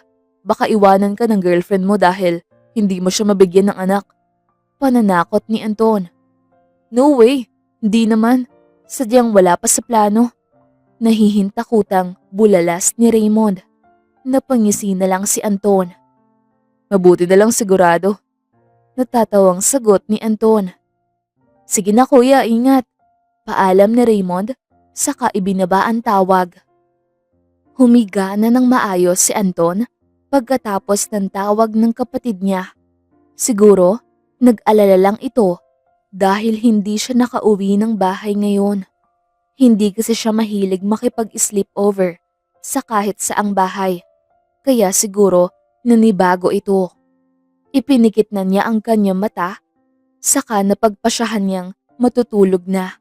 At naisip niya na baka tulog na din si Micaela dahil wala na siyang ingay na naririnig sa buong paligid. Kinabukasan ay mataas na ang sikat ng araw nang magising si Anton. Napangisi pa siya sa pagbangon niya dahil napakaganda ng kanyang pakiramdam. Lalo pa at sa ibang bahay siya nakatulog. Sa bahay ni Micaela. Bumangon na siya agad at dumiretso sa kusina dahil balak niya namang ipagluto si Micaela ng agahan para makakain ng dalaga bago pumasok ng trabaho. Makalipas ang 1 oras ay kumatok na siya sa kwarto nito. Pero hindi naman nakalak ang pintuan, kaya itinulak niya papasok at nakita niyang wala ng tao doon. Nang tignan niya ang oras sa kanyang cellphone, ay 8:30 na pala ng umaga. Kanina pa pala nakaalis si Micaela, papuntang trabaho, kaya inilagay na lang niya ang pagkain sa loob ng baunan dahil balak niyang hatiran ito sa opisina nito mamaya. Sakto namang papalabas siya ng kusina nang makita niya ang gulat na mukha ng isang babae habang nakatingin sa kanya. "Good morning. Naibenta na pala itong bahay ni Micaela? Hindi naman niya ako nasabihan?" tanong ni Mary. "Nako, hindi. Sa kanya pa rin naman ito. Bisita lang niya ako. Wala na pala siya rito, parang nakapasok na sa trabaho," sagot ni Anton. Sobrang lapad naman nang naging ngiti ng babae habang nakatingin sa kanya. "Ah, sige. Akala ko kasi nandito pa siya. Hindi naman siya nagre-reply sa message ko," sabi ni Mary. "Sige. Siya nga pala. Pwede bang makisuyo? Pakidala na lang nitong pagkain para sa kanya. Kung okay lang sa'yo," sambit ni Anton. "Naku, oo naman. Walang problema," nakangiting sagot ni Mary. "Salamat. Share na kayong dalawa. Damihan ko lang. Sandali lang, kukunin ko lang saglit sa kusina," paalam ni Anton. Sa kabilang banda naman ay nagtaka si Micaela kung bakit hanggang ngayon hindi pa dumarating si Mary. Naisip niya na baka hindi papasok ang kaibigan. Maya-maya lang ay napalingon siya nang bumukas ang pintuan ng kanilang opisina. Ang nakangiting mukha ni Mary ang nakita niya nang magtama ang kanilang paningin. Naglalakad ito palapit sa kanya at inilapag ang bitbit nitong baunan na isinilid pa sa isang plastic. San ka galing? Akala ko hindi ka papasok ng trabaho. Tanong ni Micaela. Dinaanan kita sa bahay mo, pero umalis ka na pala. Sagot ni Mary. Oo, at ano itong dala mo? Tanong ni Micaela. Pagkain yan, dinala nung bisita mo. Sure daw tayo niyan, tamang-tama wala pa akong agahan. Nakangiting sagot ni Mary at hinila ang upuan sa mesa nito. Ah, si Tony yon. Naabutan mo pala siya. Ang tagal niya kasing magising. Sabi ni Micaela. Uy, talaga? Nagsasama na kayong dalawa? Gwapo naman pala at alagang-alaga ka. Kinikilig na sagot ni Mary. Hindi may date kasi kami kagabi. Naabutan siya ng ulan. Pagkahatid sa akin kaya hindi ko na pinauwi. Ikaw talaga, ang dumi ng utak mo. Nakangiwing sabi ni Micaela. Anong masama doon sa sinabi ko ha? Nasa tamang edad na tayo at maganda ang trabaho. Kaya okay nang lumandi. Naiiling na sagot ni Mary at pinanlakihan siya ng mata. Napahalakhak na lang si Micaela. Nang makaramdam siya ng gutom ay magkasama na silang dalawa ni Mary na kumain. Hindi kasi makapag-concentrate magtrabaho kapag walang laman ng tiyan. Salamat sa agahan, Micaela. Ang sarap magluto ng boyfriend mo. Nakangiting sabi ni Mary at napayakap pa sa kanya. Lumayo-layo ka nga ng kaunti sa akin, Mary.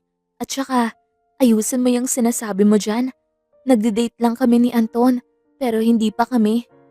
Sambit ni Micaela. Sige, kwento mo yan eh. Ikaw ang bida dyan.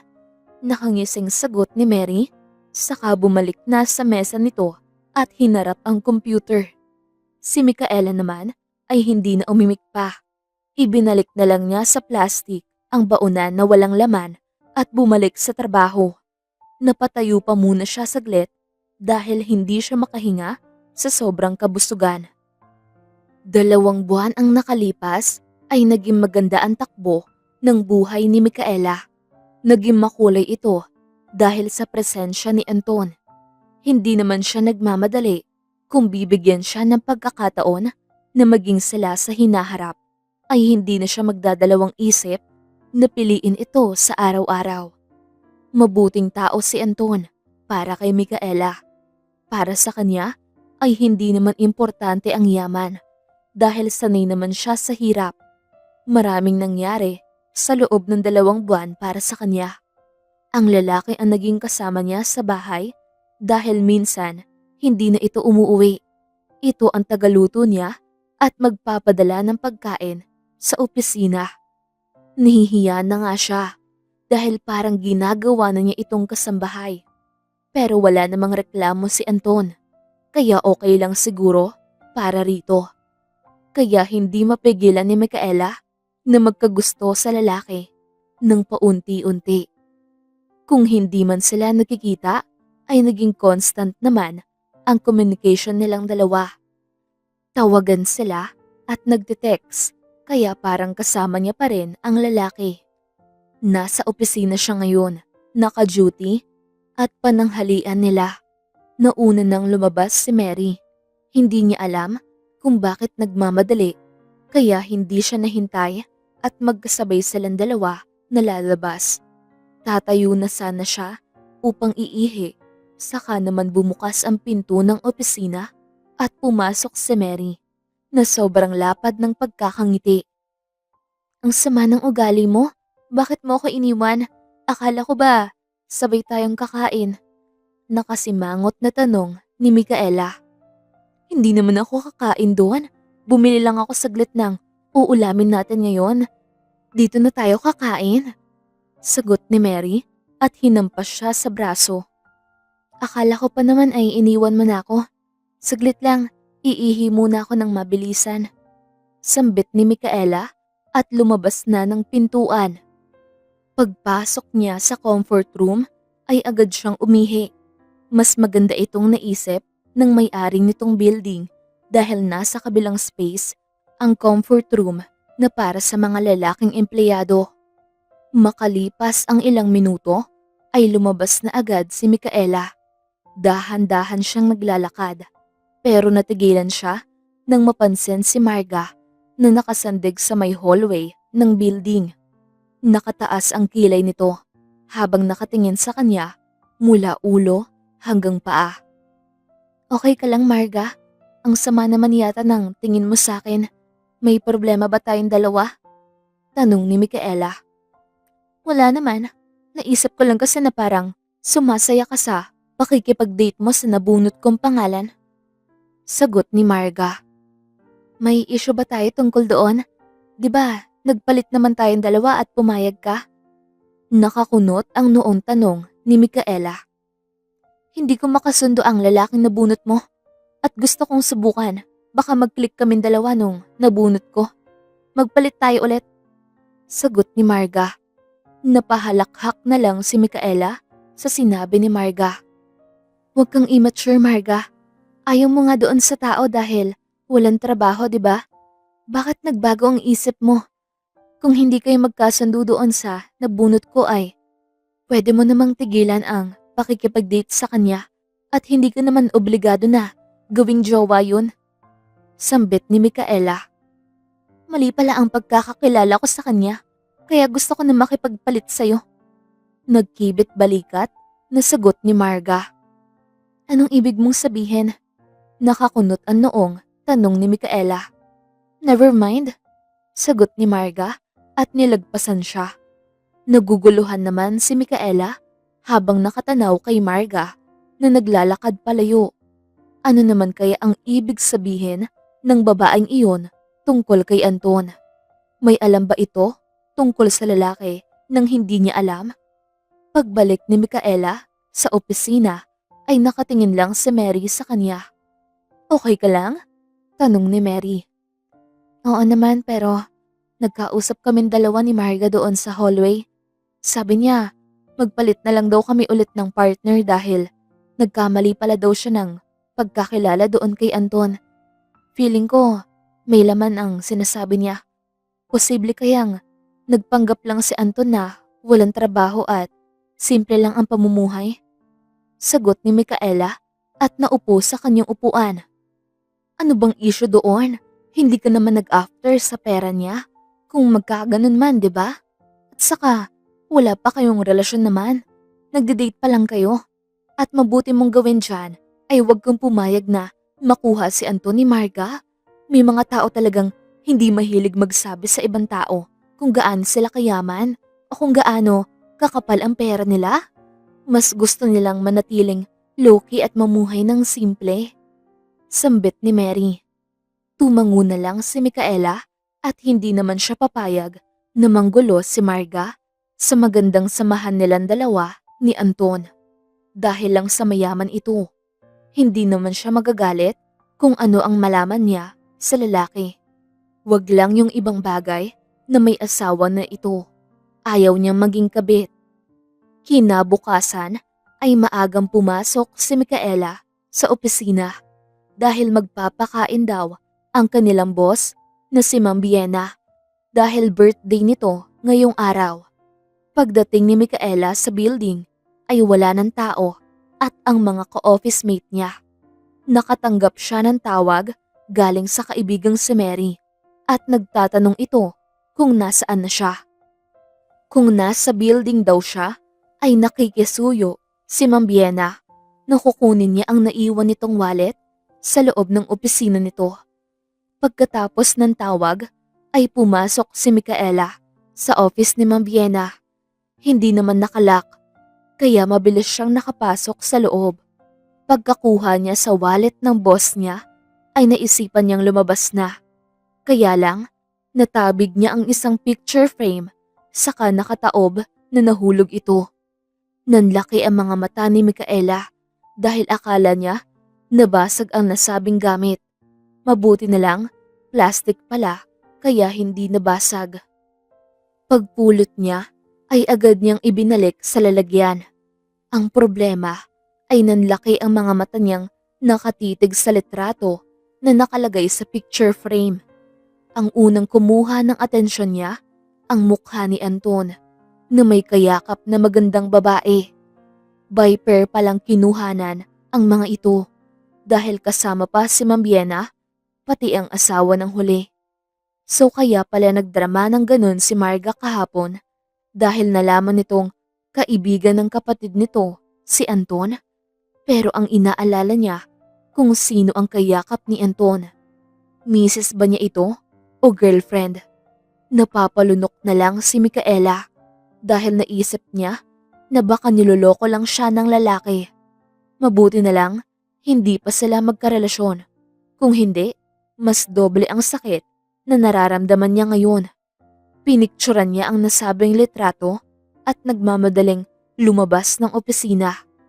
Hindi alam ni Micaela kung pupunta ba siya sa nasabing restaurant o uuwi na lang. Ayaw niyang makita ang boss nila. Magbibigay na lang kasi ito ng kadate doon pa talaga sa lalaking taken. Ang saklap naman. Tatawid na sana siya sa kabilang parte ng daan nang tumunog ang kanyang cellphone. Nang tignan niya kung sino ang tumatawag ay nakita niyang si Anton ito. Imbes na sagutin ay mas pinili na lang niyang magpatuloy sa paglalakad at dumiretso sa loob ng restaurant. Napabuntong hininga na lang siya nang iabot niya ang wallet kay Ma'am Biena. Saka siya tumabi kay Mary. Hinintay pa pala siya ng lahat bago sabay na kumain silang lahat. Maya-maya lang ay may lumapit na sa kanilang waitress na may dalang mga tray na may mga pagkain at inilapag sa mahabang mesa nila. Makalipas ang ilang minuto ay tahimik na silang kumakain na lahat. Napapansin ni Micaela na napapatingin sa kanya si Mary nang tumunog ang cellphone niya. Hindi niya man lang tinignan.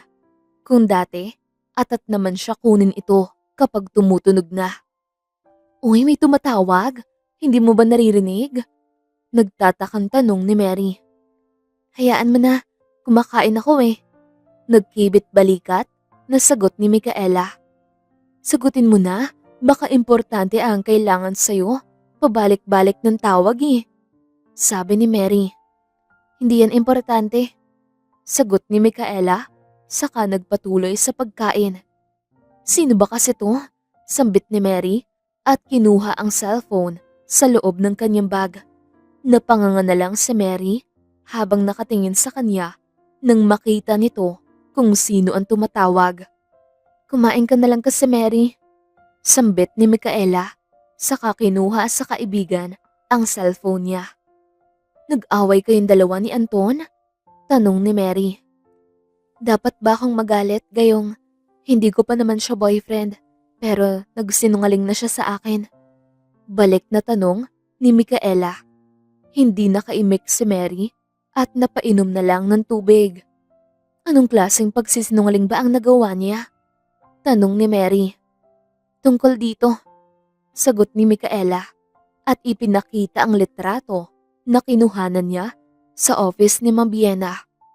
Hala, sino naman yung babaeng nakayakap kay Anton? Mahinang tanong ni Mary sa gulat na tono. Malamang, girlfriend niya. Couple picture yan nila eh. Sagot ni Micaela sa mapait na tono. Magkaibigan pala si Anton at si Ma'am Biena pati yung husband. Sabi ni Mary. Oo, hindi man lang nabanggit sa akin ni Anton ang tungkol dyan. Baka ito pa ang isa sa rason kung bakit balak ni Marga na makipagpalit ulit sa akin ng kadate. Dahil nalaman niya to. Hula ko, nalaman ni Marga na hindi naman talaga jobless si Anton, na hindi ito mahirap. Naiiling na sambit ni Micaela. Makinis si Anton at gwapo, kaya nakikita kong may kaya sa buhay. Pero hindi naman natin talaga malalaman kung ano ang background nila kung hindi nila sasabihin. Sagot ni Mary. Wala naman akong problema kung mayaman siya o hindi.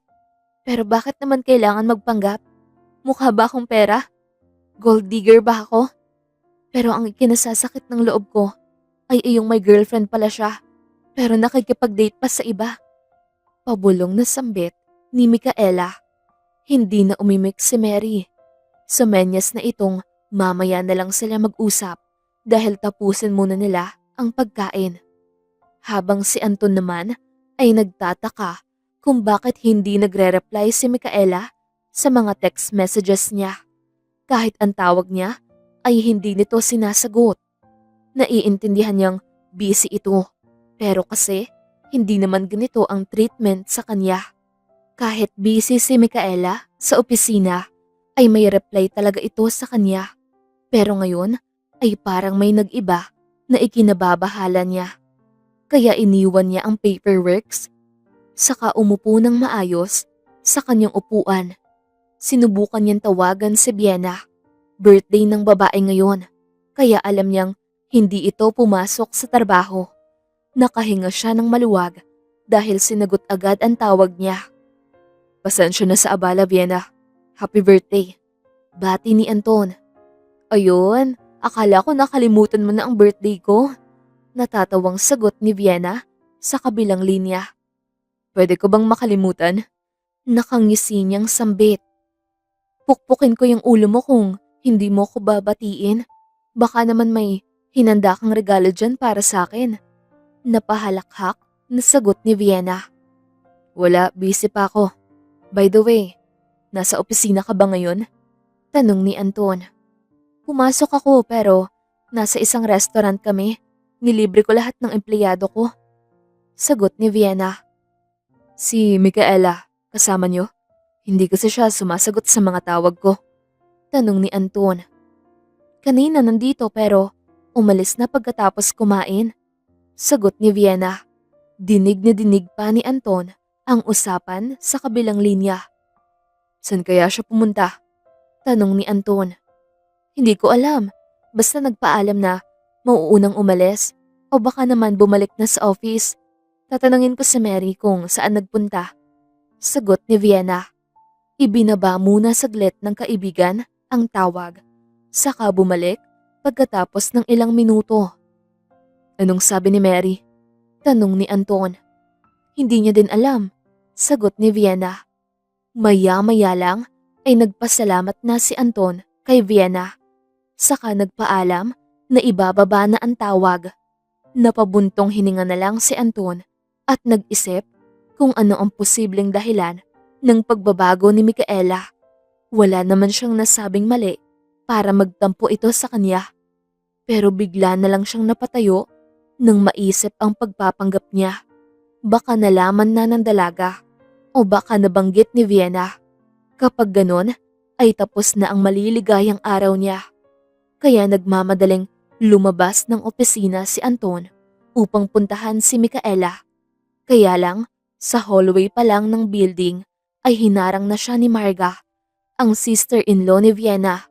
Kaya napakunot ang noo ni Anton habang nakatingin sa babae. Hi, I'm Marga. Pakilala ni Marga sa kanya. Hindi mo na kailangan magpakilala dahil kaibigan ko ang mga kapatid mo. Kung may gusto kang sabihin sa akin, ay sabihin mo na agad dahil nagmamadali ako. Sagot ni Anton. Ang suplado mo naman.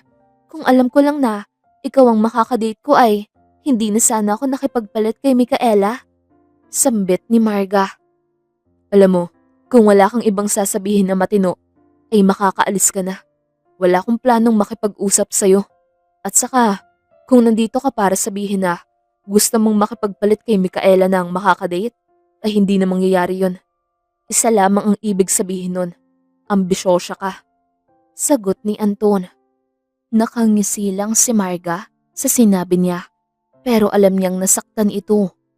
Totoo naman kasi yung nalaman nitong mahirap ang makakadate nito at walang trabaho ay umaayaw na ito. Walang ipinagkaiba sa mga babaeng nakarelasyon niya. Importante yaman ng isang lalaki. Kaya nilagpasan na niya si Marga at nagpatuloy sa paglabas ng building. Sa sumunod na linggo ay hindi na gumamit ng cellphone si Micaela dahil alam niyang tatawagan talaga siya ni Anton doon. Ayaw niya ng problema kaya pumasok siya ng matiwasay. Lulan siya ng taxi ngayon, papasok sa trabaho. Nag-leave kasi si Mary kaya wala siyang kasabay. Maya-maya lang ay nagulat na lang si Micaela nang may malakas na bumundol sa likuran ng taxi na sinasakyan niya at tumama ng malakas ang noo niya sa upuan na nasa kanyang unahan, dahilan para mawalan siya ng malay. Makalipas ang ilang oras ay nagising si Micaela na sobrang bigat ng kanyang pakiramdam. Dahan-dahan niyang ibinuka ang mga mata at puting kisame ang nasilayan. Ang naalala niya ay nabundol ang taxi na sinasakyan niya. Sa sobrang takot na nararamdaman ni Micaela ay dali-dali siyang bumangon. Kaya lang may pumigil sa kanya.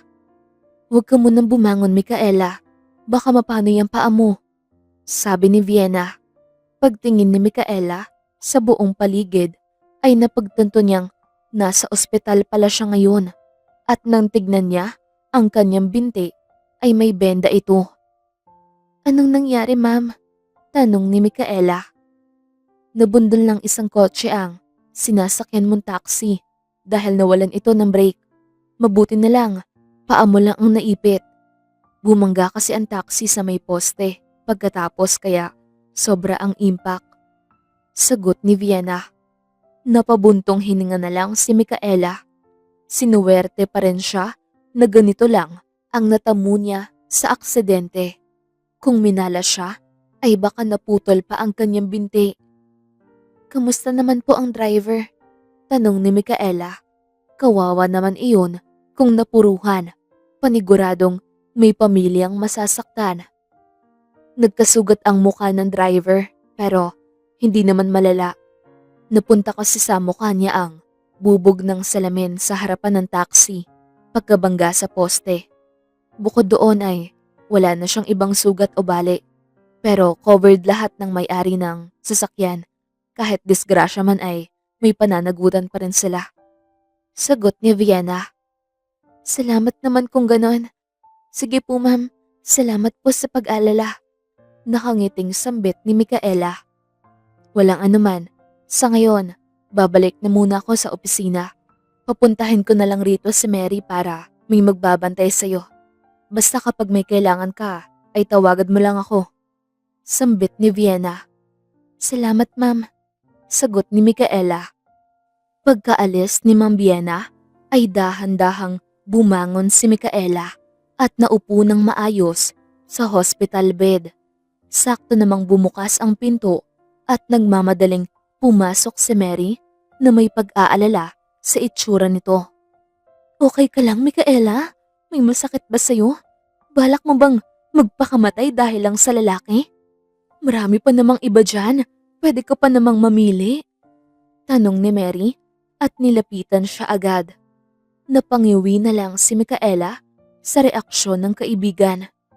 "Gaga, napaka-overacting mo naman," natatawang sagot ni Micaela at hinampas si Mary sa kamay nito.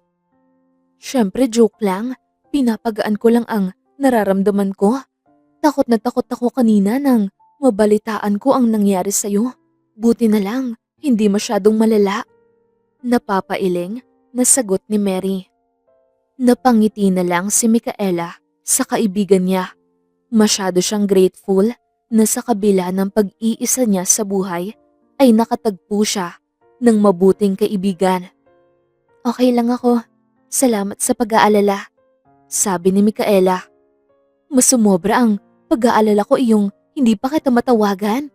Mabuti na lang may nagpuntang isang concerned citizen at nagbalita sa amin.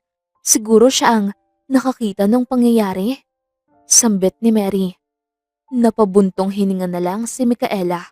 Parang nakarma pa yata siya sa ginawa niyang pambabaliwala kay Anton. Sa kabilang banda naman ay walang maayos na tulog si Anton. Hindi niya alam kung ano na ang nangyari sa kanilang dalawa ni Micaela. Hindi na niya ito makontak. Sinubukan nga niyang puntahan ito sa bahay ng dalaga pero hindi niya ito matimingan. Ngayon lang napagtanto ni Anton na baka alam na ni Micaela ang lahat. Nasa bahay siya ngayon at wala siyang planong pumasok ng opisina kasi nalulungkot siya. Nang tumunog ang kanyang cellphone, ay tinignan niya kung ano at nakita niya ang mensahe galing kay Vienna.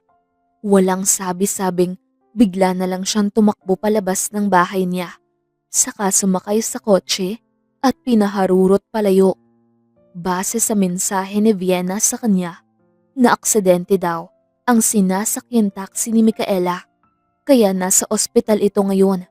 Na-admit dahil naipit ang binti nito. Pagpasok niya sa loob ng ospital ay nagtanong agad siya kung nasaan ang kwarto ni Micaela. Itinuro naman ng nurse na napagtanungan niya, kaya kumatok na siya at dahan-dahang pumasok. Napatikhim si Mary nang makita siya, pero si Micaela naman ay walang reaksyon nang magkatitigan silang dalawa. Parang nararamdaman din ni Mary na may kailangan silang pag-usapan, kaya nag-excuse ito sa kanila. "Hi Micaela, kamusta pakiramdam mo? Okay ka na ba?" Tanong ni Anton. Nararamdaman ni Anton na parang may nagbago sa pakikitungo ni Micaela sa kanya. Iyong dati ay malayo pa lang siya ay ngumingiti na ito, pero ngayon ay parang ayaw siya nitong makita. "Okay lang ako at saka hindi naman malala ang nangyari sa akin," sagot ni Micaela. Napabuntong hininga na lang si Anton. Nag-iba na talaga ang pakikitungo ng dalaga sa kanya. "Sa sobra kong pagmamadali ay hindi na kita nadalhan ng pasalubong. Ibibili na lang kita ng mga prutas mamaya," sambit ni Anton. "Wag na, busog pa naman ako," sagot ni Micaela. Tumikhim si Anton dahil parang may bumabara sa lalamunan niya. "Galit ka ba sa akin? May nagawa ba akong mali sa'yo? Bakit pakiramdam ko parang iniiwasan mo na ako? Hindi ka na sumasagot sa mga text messages ko at mas lalo na sa mga tawag ko?" Tanong ni Anton. Tumalikod si Micaela at humarap sa dingding. "Kung may gusto kang sabihin sa akin, Anton, ay ipagpaliban mo muna. Hintayin mo lang na makalabas ako ng ospital," sagot ni Micaela. "Sige, magpapaalam na ako dahil alam ko namang ayaw mo akong makita," naiiling na sabi ni Anton. Lumapit muna siya ng kaunti kay Micaela at hinawakan niya ang braso nito saka lumabas ng kwarto. Hindi naman siya malulungkot at masasaktan ng ganito sa pambabaliwala ng babae kung wala siyang feelings rito. Paglabas niya ay nagkatinginan silang dalawa ni Mary. Ngumiti ito sa kanya. "Aalis ka na, Anton?" Tanong ni Mary. "Oo, ayaw niya akong makita eh." Nakangiting sagot ni Anton, pero hindi naman siya masaya. "May nalaman kasi siya, kaya bigla siyang nanlamig sa'yo," diretsahang sabi ni Mary. "Ha? Anong nalaman niya?" Tanong ni Anton. "May nakita siyang picture mo sa opisina ni Ma'am Vienna na may kayakap na babae, kaya naisip niya na nakikipag-date ka sa kanya habang may karelasyon ka," sagot ni Mary. Napabuga na lang ng hangin si Anton at napahawak sa kanyang sentido. Kaya pala bigla na lang nanlamig dahil doon. Sa lahat ng pwedeng makita o malaman ay iyon pa talaga. "Hiwalay na kami ng babaeng yun bago ako nakipag-date sa kanya. Alam ko naman na importante kay Vienna ang mga empleyado niya, kaya hindi niya ako ipapahamak," paliwanag ni Anton. "Aba, sa kanya mo sabihin yan?" Natatawang sambit ni Mary. Isang buwan ang nakalipas ay nalaman ni Anton na nakalabas na ng ospital si Micaela. Pero hindi niya ito kinulit na puntahan o kausapin. Binigyan din niya ng panahon ang sarili niya na makamove on sa ginawa ng dating kasintahan bago harapin si Micaela. Baka iisipin na naman nitong ginawa niya itong rebound dahil ang totoo ay hindi naman. Pero sa loob ng isang buwan ay palagi niya itong pinapadalhan ng pagkain para hindi malipasan ng gutom. Kinakain naman daw, sabi ni Mary sa kanya, kaya kampante siyang malaman na hindi na ito galit. Bandang hapon ay naunang lumabas ng opisina si Anton. Dumaan muna siya sa flower shop upang bumili ng bulaklak para kay Micaela. Simpleng babae lang ang dalaga, kaya hindi nito kailangan ng mahal na pasalubong. Kahit pasalubungan niya ito ng 5 piraso ng street food, ay matutuwa ito.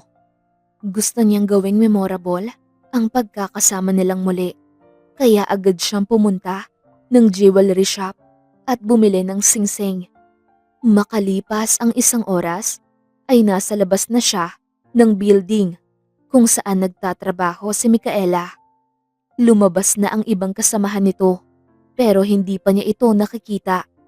Hihintayin na lang niya ng ilang minuto pa. Maya-maya lang ay bigla na lang tumalon ang puso niya nang tawagin nito ang pangalan niya. "Anton!" Tawag ni Micaela. Dali-dali siyang tumingin rito at nakita niyang sobrang tamis ng naging ngiti nito habang nakatingin sa kanya. Nagliwanag ang paligid niya sa nasaksihan at alam ng puso ni Anton na okay na silang dalawa ni Micaela. "Akala ko umalis ka na. Parang umuwi na lahat ng kasama mo pero ikaw ay wala pa." Nakangiting tanong ni Anton. "May tinapos lang ako," sagot ni Micaela at naglakad palapit sa kanya. Bumeso agad si Anton sa dalaga at ipinagbukas ito ng pinto. "Hindi ako sanay na may ganito na. Malayo sa dating ikaw," sambit ni Micaela at dahan-dahang pumasok sa sasakyan. "Ako pa rin naman ito. Walang nagbabago," sagot ni Anton at isinara ang pinto pagkatapos niyang lagyan ng seatbelt si Micaela at gumilid siya sa kabilang pinto upang pumasok. Nang makasakay na siya, ay agad siyang naglagay ng seatbelt at kinuha ang bulaklak sa likuran at ibinigay kay Micaela. "Salamat, pero para saan itong bulaklak? Suhol sa kasalanan mo sa akin?" Nakangiting tanong ni Micaela. "Hindi yan suhol," natatawang sagot ni Anton at pinaandar na niya ang kotse. Dahil maaga pa, ay dinala muna niya si Micaela sa isang restaurant para kumain. Para mamaya ay babalik sila doon sa tabing dagat kung saan sila nag-date ng pangalawang araw nila na magkakilala. Sigurado na si Anton sa sarili niya na si Micaela na ang hinahanap niyang babae na gusto niyang makasama habang buhay. Kahit simple lang ang gusto ni Micaela, ay deserve din naman itong dalhin sa sosyal na lugar. Pagkatapos nilang mag-order, ay naghintay muna sila ng ilang minuto para ma-serve ang kanilang pagkain. 2 oras ang lumipas, ay nasa tabing dagat na sila tumambay. Nakaupo sila ngayon sa buhanginan habang nakaharap sa malawak na karagatan. 8:00 na ng gabi, kaya madilim na. Pero nasa isang lugar sila na maraming ilaw sa buong paligid. Samantalang si Micaela naman ay tahimik lang na nakamasid kay Anton. Humupa na ang galit at tampo niya kay Anton dahil sa sinabi ni Mary na hiwalay na daw si Anton at iyong babaeng kayakap nito sa litrato. Problema kasi ng babae minsan, hindi marunong magtanong kaya ganun ang resulta. Maniniwala na lang agad sa nakakita ng mga mata. Wala namang nagbago sa nararamdaman niya sa lalaki base sa nalaman niya. Wala naman siyang pakailam kung mahirap ito o mayaman, bilyonaryo o maraming negosyo dahil kaya naman niyang magtrabaho para sa sarili niya. On some point, may karapatan itong manahimik tungkol sa estado ng buhay nito. "Anong iniisip mo?" Untag ni Micaela. "Naisip ko ang ginawa kong pagpapanggap, pero hindi ko yun ginawa para lang pagdudahan ko o insultuhin ang pagkatao. Gusto ko lang malaman kung may natitira pang taong hindi tumitingin sa antas ng pamumuhay para lang maging masaya. Hindi kailangan mangloko at manggamit ng tao at biglang mangiiwan dahil nakuha na ang lahat ng gusto." Sagot ni Anton. Hindi magkaparehas ang mga ugali ng babae. dahil iba-iba naman kami ng pinanggalingan. Walang masama para sa isang tao na mag-ambisyon ng mga bagay-bagay kung pinaghihirapan mo yon. Hindi kailangan magpanggap na mahal ang isang tao kung yaman at pera lang ang habol. Masama ang ganon. Nakangiting sambit ni Micaela. Pero naranasan ko ang ganon. Lahat ng nakarelasyon ko ay ganon ang gawain. Kaya nagka-ideya ako noong makilala na kita. I'm sorry, Micaela. Pero wala naman akong intensyon na masama. At saka, totoo ang lahat ng pinakita ko sa iyong kabutihan. At alam kong nararamdaman mo yun. Sagot ni Anton. Oo naman. At saka, naiintindihan naman kita sa bagay na yun. Sambit ni Micaela. Maya-maya lang ay napansin ni Micaela na tumayo si Anton at iniabot nito ang kamay niya. Maglakad-lakad muna tayo, Micaela. Nakangiting sabi ni Anton at hinawakan ng kamay niya. Kaya ang nangyari ay magkahawak kamay silang dalawa na naglalakad sa buhanginan. Mahilig ka pala sa beach? Tanong ni Micaela. Oo, mahilig ako sa dagat pero dahil sa sobrang busy ko ay hindi ako nagkakaroon ng pagkakataon para mag-beach. Alam mo, ngayon ko lang nagagawa ang ganitong bagay. Kaya salamat sa presensya mo at gusto ko lang sabihin na masaya ako nakasama ka. Nakangiting sagot ni Anton habang nakatingin sa kanya. Ako din naman, sabi ni Micaela. Napansin ni Micaela na kanina pa titig ng titig sa kanya si Anton. Alam mo, gusto ko na itigil lang pakikipag-date ko sa'yo. Dahil, pwede ba kitang maging girlfriend? Sambit ni Anton at bigla na lang lumuhod sa paanan niya habang itinataas sa ere ang kamay na may hawak na singsing habang puno ng emosyon ang mga mata habang nakatitig sa kanya. Napaatras ng kaunti si Micaela at napatakip na lang sa kanyang bibig. Gulat na gulat siya sa nakikita pero hindi siya pwedeng humindi sa ganitong sitwasyon. Oo naman, sagot ni Micaela. Yes, thank you. I love you, Micaela. Pasigaw na sambit ni Anton, saka isinuot sa kanya ang singsing. Kinarga siya nito at pinaikot-ikot sa kawalan. Punong-puno ng kasiyahan ang puso ni Micaela at alam niyang ganun din ang nararamdaman ni Anton ngayon. I love you too, Anton Ledesma. Sigaw ni Micaela sa malawak na karagatan. At maya-maya lang ay masaya silang naghahabulan na nakapaa sa buhanginan.